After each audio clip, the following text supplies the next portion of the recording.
Welcome to Messy Business, the podcast that will help you change how you work, not who you are. This is where we talk honestly about thinking clearly, making better decisions, and building a business that actually feels good to run without hustle, hype, or pretending everything's fine. I'm Libby Langley, business coach, author, optimist, realist, and self-employed since 2011. Here's this week's episode.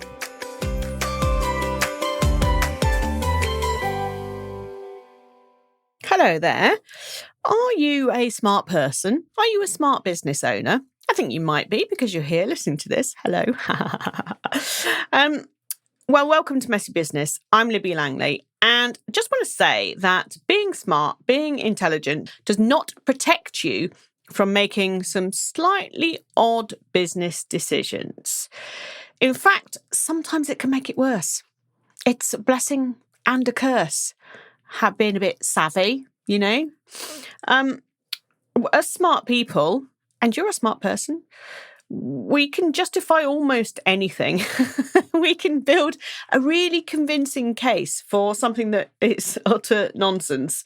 And you can overthink yourself into a corner because you can see multiple angles for things. And you know, you can spot 17 possible outcomes and therefore do absolutely nothing. So if all that sounds a bit familiar, then welcome. You are in the right place. Why do you think this happens, right? Well, why do we overcomplicate things? I think that it's because simple feels too simple. There's got to be more to it than that. It can't be that easy. And I think this has been a real curse for me in my business, you know, over the years, because I find some things really, really easy. I can see patterns and logic flows and unnecessary steps and missing steps in, I suppose, processes, like really easily. And it was only 3 years ago when I got diagnosed as autistic ADHD, particularly autistic, that I'm like, oh, that'll be why. And, you know, it drives me nuts, really, particularly with my husband. It's like, why are you doing it like that? Why are you doing all those steps and all those things? The most efficient and effective way is this, and this. What are you doing? And I'm allowed to get annoyed with him because I love him dearly, and you know, that's fine. But it's kind of funny, really, that just because you can add more stuff in, you don't need to. I've done that with my business so many times over the years, and it genuinely makes me sad about how I've treated myself in my business, I think, over the years, because I know now that post-diagnosis and, I don't know, you know, another milestone birthday and all that, you start to reflect differently on life, perhaps, and treat yourself slightly differently. But that actually what people pay me for is my brain. And what goes the way I can identify patterns, the way that I can see problems, the way that I can call things out, all that stuff, suggest alternatives. That's what people pay me for. And how that's badged or packaged doesn't actually matter at all. But I spent many years trying to add that packaging and trying to, putting bells and bows on things to make them into a course that fitted that particular narrative, that whatever was popular at the time, or a program or something, you know. You need to do it like that rather than just actually having the confidence in myself to be myself and just to do the thing that I'm good at. And, you know, it doesn't need to be anything other than me sitting down and talking to people. And it's only been in 2026 that I've really had the confidence to, that wasn't a very confident way of saying that, was it? But had the kind of epiphany then to to just go, do you know what? That is what people will pay for. That is what I'm good at. And that's what I like. And that's what gets results for my clients. So now I just say, I'm a professional problem solver and business sorter outer because that's what I do. That's what I do. And yes, my background is in marketing. So there's a lot of marketing that we talk about, but I have so much knowledge that I've gained over the years about pricing, about business structure, about boundaries, about mindset, all these things that it all comes into it. And it doesn't need to be in any set process, but I do work through a process with people because there's only, to me, like one logical way to do this. We start with the foundations of your business, then we look at the walls, the upward structure, the pricing, the services, that kind of stuff. And then the marketing is the roof at the end. It's always that kind of 3 stages of a house that I work with people, but the specifics of that are different with everybody. And I don't need to overcomplicate that. And I love it. Genuinely can say that I love it. Whereas when I've run programs and courses and stuff in the past, I've loved the interaction with people, which is essentially the business sort out, right? But I don't love prepping stuff at all. I like to just turn up and not quite know what's going to happen. I'm at my best when that's the case. I don't love creating slides at all. I certainly don't love selling something that's pre-recorded because I've done it, I've forgotten about it, I've moved on, I'm not interested. I don't love it. I don't love any of that. And I don't love the rigidity of anything. And so now I don't do them. So I've been a smart person who's overcomplicated things, and now I'm a smart person who's just like, do you know what?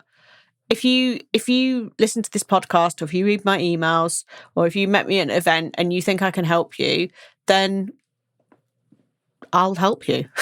Talk to me, and we'll see if we'll talk about it. It doesn't need to be anything more than that. I'll sort your business out. That's my promise. It's up, come find me, come talk to me. So, and if you do, obviously, do that. And something else I think that we do is we confuse information with progress. Now, this one, don't know about you, but I love learning new stuff. I am a sponge when it comes to knowledge about almost anything. And also I can skim read something and not be an expert at all. I'm not saying that, but I can skim read something and then regurgitate that in simple language to help somebody else. I've always been able to do that. Again, think it's down to the way my brain works. But absorbing the information is not progress in and of itself. Reading, researching, watching, course buying, it feels productive, but it isn't always. And I've got so many courses that I've bought that I have never even logged into. Never. I bought one about Reels, a £99 course about Reels, maybe 5 years ago. I have never even logged into. I'm not going to now because I'm not remotely interested in doing that. But there's the photography course that I still really want to do. And I've got a video course that I still really want to do that I think it's probably 3 years. It's probably maybe 3.5 years now since I bought them. And I don't know if I'm ever going to do them, but I feel like I've learned a lot just by signing up for them. But this is something that we do, right? We can overlearn almost. And maybe it goes back to what I just said about overcomplicating things, because simple feels too simple. That you feel like you need to learn more and you need to do more because, it can't be this easy. Yeah, it can. Sometimes it can. You can just have a knack or a skill or a like a natural penchant for something, right? You can. And that's okay. It's okay. It doesn't make you an arsehole. It doesn't make you know it all. You're just good at the thing, right? You wouldn't say if someone had a natural talent for running that they were being a knob by just being a runner or being in the Olympics, would you? It's like they're just that's the thing that they're good at. And therefore, they're getting the support and expertise to be good at that thing. They're not suddenly also going to be a swimmer, unless they're a triathlete, but you know what I mean? They're not also going to be a swimmer. They're not also going to be a gardener. they're not also going to be a business coach or consultant, because it's okay to just be good at something that you're good at and that's your thing. That's all right to do that. Yeah. We don't have to have more and more and more information about stuff. We also don't have to be pros and cons experts all the time. You know, if you've got an intelligent brain, and again, really important, it's not about academic levels, right? It's about being smart and it's about being savvy. But we can argue both sides forever, if needs be. We can be so diplomatic that you can become your very own expensive internal committee, and you don't need to be. That's when gut feel comes in, because you know what's the right answer. You know what the outcome that you want from this is. You know what to say, right? That's all that matters. You don't need to be a pros and cons expert, and you don't need to argue things. Yes, it's good to be balanced. Yes, it's good to think about the what ifs, but not to the extent of everything else, right? You know what you want. You know that in your gut.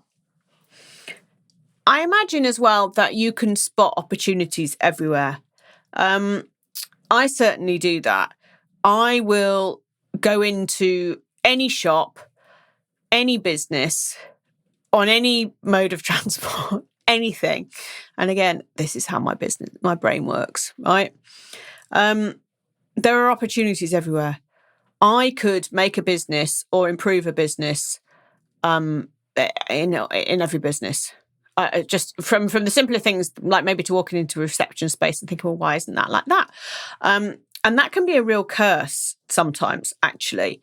And you might be the same, particularly if you work in the field of business. But if you're an accountant or a photographer, you'll see everything in terms of opportunities, which sometimes is great, right? Because it allows you to think a bit more laterally and to approach people about, maybe a bit out of the box opportunities. But things, what can happen is you can get distracted. You can go on side quests. Oh my God, I love a side quest. You can have many unfinished projects. You can have a real fragmented focus.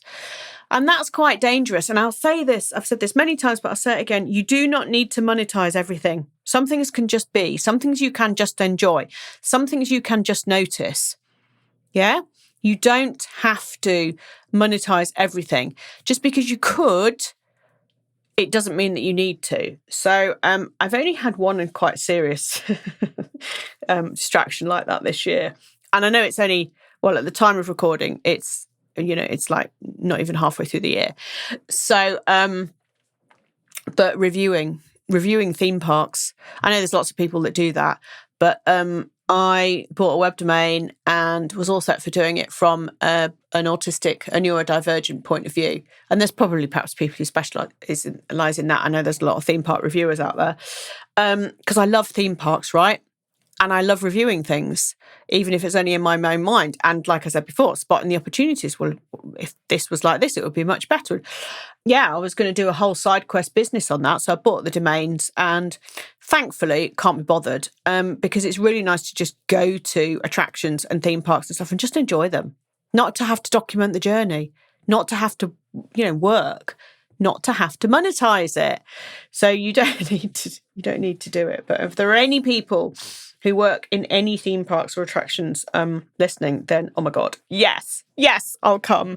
And yes, I will review it, but I'm not ever going to market it or use that website. But put me on a committee of people with disabilities, I guess, and I'll give you feedback. That would be amazing, especially if I get to go on all the rides for free. I think one of the big things about us when we're smart, and when we've been in business a while, right, or in our careers or professions for a while, that we assume that we should be able to solve everything ourselves. This is a bad one, actually, because we're capable, because we probably could, right? We could learn it.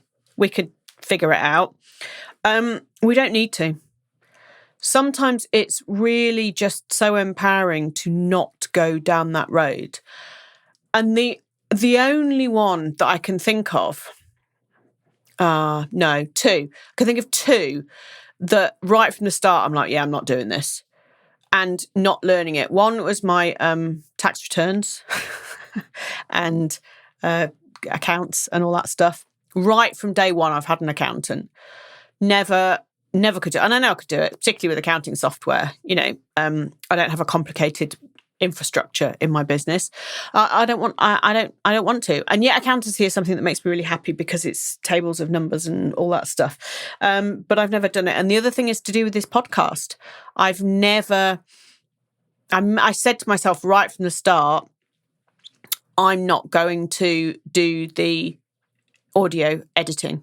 Not going to learn it, not going to do it. And I never have done. And I sent it off to my amazing team at Podshop Online, who I've been working with for 3 years or so now. And they just send it back when it's done. And they top and tail it and do all the things that they do. I don't really know what they do, but they make it sound, they make it work, right? And I've never done that myself because I don't have to, but I could. And it's that decision that I think is quite important and quite empowering in business.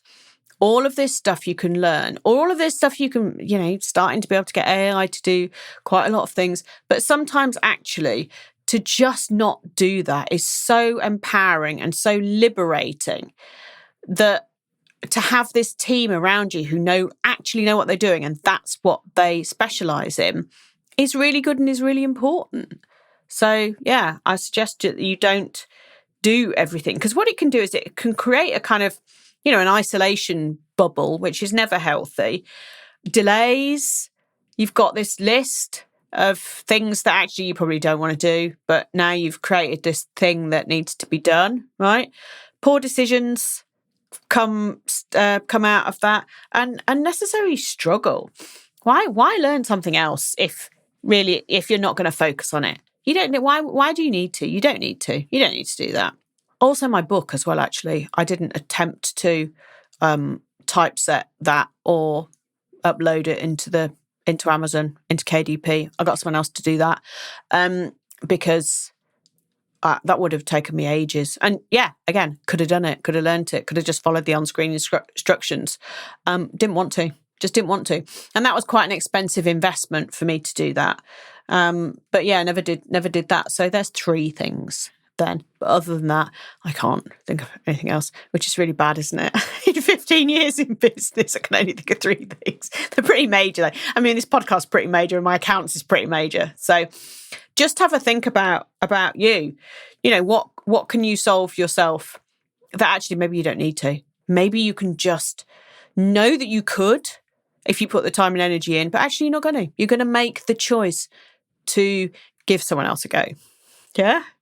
And yeah, maybe you think that you could do it better, but you don't have to. You don't have to do it. And that's the important thing. It allows you to focus on the thing that you should be doing in your business, the things that you want to do and the things that kind of earn you the money, right? Much better. I also think that ignoring the boring basics is a thing that happens because clever brains want stimulation, right? So things like the follow-up, the consistency, the pricing review, the systemization, the process improvements, those things may be a joyous or organizational rabbit hole that you go down. But actually more so, I think they're not perhaps stimulating enough. And the stimulating stuff is the new and shiny. It's not the behind the scenes stuff, but it's behind the scenes, under the bonnet stuff that actually makes a difference. So putting that into real world terms, as you probably know, we bought a renovation last summer and are living in it as we do it all. We've spent a lot of money on things that nobody will ever see, including us, like, the new boiler, which is very expensive, the moving some electrics, moving radiators, repointing, getting the chimney fixed, or replastering some of the rooms. All that stuff costs a fortune, right, when you add it all up. But nobody can see, and you forget that you've had it done. But actually, it's really important because it's the fundamentals of having a watertight and efficient, warm, dry house. So it has to be done. But in your business, are you always looking, you're always choosing paint colours, right? Because that's like, oh, today I'm going to paint it yellow. Today I'm going to paint it blue. But actually, it doesn't need to change necessarily. Yeah. It's the under stuff, the boring basics that make the big difference. And I bet as well, there's been a point where you've bought a clever solution for a simple problem because, oh my God, things can be overcomplicated. You can get loads of fancy software, you can build giant funnels, you can have an expensive strategy, lots of automations, and actually, buy into masterminds or coaching programs that you just don't need. You maybe need 1 or 2 sessions with someone to sort your business out. Hello, that's me. You maybe don't need to spend 15 grand on that mastermind. Maybe you do. Maybe you really want to. Maybe it's a really sound investment, but maybe you don't. Maybe that's not what's going to help you. But just because everyone else is doing it doesn't mean that it's right or good for you. And I think that's important. And I've done lots of episodes about investing in things before. So scroll back and have a look at those. And really, there's a few things that are worth investing in, a few simple things. And support is absolutely one of them. If that's like outsourcing to somebody, like a VA or podcast team or accountant, whatever you need, and having someone as a thinking partner, someone like me, that's exactly the kind of stuff. The kind of stuff that I do, that is incredibly useful and incredibly invaluable, I would say. A really worthwhile investment, those kind of things. But fancy programs aren't necessarily what you need. So you need to decide whether, and be honest with yourself about whether the thing that you're buying is because of, I say peer pressure, but like community pressure, social media pressure. Everybody's talking about this. Doesn't mean you need it. Like I used to use Kajabi for a course that I ran in court. It was really expensive, like, I don't know, £300 a month or something, which is not, grand scale of things, not expensive, right? But meant the turnover of the business had to be significantly higher when there's things like Thrivecart that do a really similar job that's 500 quid for lifetime access. Yeah. So it's about not always necessarily choosing the market leader or the shiniest, but actually choosing the thing that's going to do the job for you. So functionality and effectiveness over logo, I would say. It's not to say Kajabi's not good, but it's a really good example of that. So just think about what the reason that you're doing it. Do you need the clever solution for a simple problem, or do you just need a spreadsheet and some Post-it notes? It might be absolutely fine. Think about what you actually need the outcome to be. I don't know about you, but do you ever kind of, this is horrible, right? Do you ever attach identity to being the capable one? Do you have that kind of ego of longevity, I suppose, or ego of being the smart one? And I don't say ego as in, you're a knobhead egoist. I mean that kind of that's, you attach identity to it because maybe you've been known as that. People come to you for the advice and all of that.